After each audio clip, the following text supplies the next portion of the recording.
This man could never have said it any better. Crab in a barrel they better. No, go so. If they tell you that Jamaica is the architect and we are in control, no. Even the Prime Minister is like a puppet. Nobody stand up for the poor man.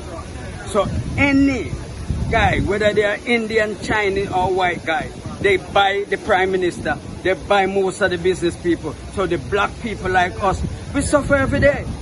Can you imagine? We have been here for centuries and we're still lagging around. If we to start a business in Jamaica, it's one of the hardest things to start a business. While the Chinaman come from China, come to Jamaica, start a business, non-tax for 5 years. And by the time the 5 years come when he start pay tax, he making cousin and he never and his uncle come and him gone. So, and listen, this have been happening for centuries.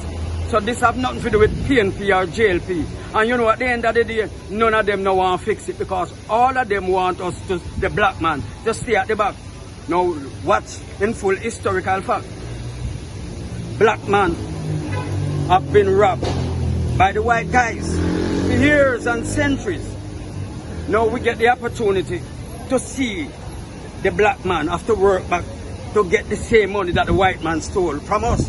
But at the same time, when the tourists come in to spend the money with us as the local, when I look around, I don't see 10 or 5 or 3 Indian driver. All I see is we have 4,000 to 5,000 drivers, all are black Jamaican. And then all the black Jamaican drivers take the tourists and bring it to the Indian. So the money that they stole from us, and we are willing to work to get back that money is going straight to the Indian man. When you give the Indian the money, 9.5 out of 10 Indian, they don't own nothing in Jamaica. All they do is rent everything. So when we, the driver, take the tourists to the Indian and they make the money, then send back the money to India. That is why we are so impoverished and we are not going nowhere. So even as we talk about tourism, when the tourists come here, who makes the money? The man at the hotel, Mystic Mountain, Good Hope, Choco TV, all of those rich guys, and the Indian, the black man end up with nothing. And I am saying, and I'm making an appeal to us as a driver. I start with myself because I always do it. I am begging them one more time. When you got the tourists, please take them to the black man. But the black man can see something back for survival game.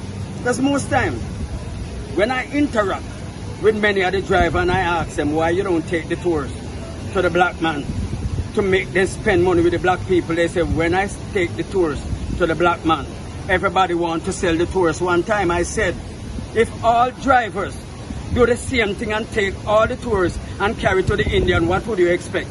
If you go to the desert and you got a knapsack on your back and you got a cup in your knapsack and you're in the water, you're in the desert for 5 days, 7 days and you don't see water. You think when you see a trench of water, you remember you have a knapsack with a cup in it? No. You're going to either dip your hand or your face in the water, and that's the same thing happening to the craft vendors, because we as drivers, we are trying our utmost best to tell the tourists everything, not to carry the tourists to the black man, just because the black man are promised or paid 20%. So most of the time, the driver, the Indian said, I will pay you $20 to take the tourists to me. So if I take the tourists to the Indian and he spend 100, I get 20. But I ask all the time, and I ask the drivers, I said, if I am a tourist and I come to Holiday Inn and I said to you as a driver, so I'm the tourist, how much it takes me for you to take me down to the craft market and come back, and you tell me $100. And I said, no problem. I'll throw you something, so maybe I end up give you $120. If I take you down to the black man's store and the tourist spend $300, how you owe me money? They having problems, say they take the tourists to the black man and the black man no give them no money. I want to know, I asked you already how much you charge me to go down to the craft market. You tell me $100, I said no worry, I give you a tip. So maybe I end up give you 120. When you take me down there, I spent $300 or $500 or $1,000 with my black brother. Oh, my black brother owe you. And then he start get corrupted. The reason why I don't want to carry on tours to my black brother is because when I carry the tours down there, the tours not and they spend money. They do not want to give me money. That's the corrupt problem black man have. And they ask me all the while, oh, you talk so strident and defend the black man, but yet you deal with tours. I said, you know why? If I have up the white man for my enslavement, that's slavery 20 times, I have up black man 220 times. You know why? No black man no run down, no white man no run down, no black man when they take the ship them to Africa. No white man no run down, no black man and sell him to the white man. A black man run down black man and send them to the white man. And that's the same mentality the black man have. From the day they sell Jesus Christ a 30 piece of silver, all they have in their brain is to sell. And if you notice from that day till no black man end up in problem. We have nothing. All we talk and live bossy, but black man no have nothing. Black man build plane, black man build light.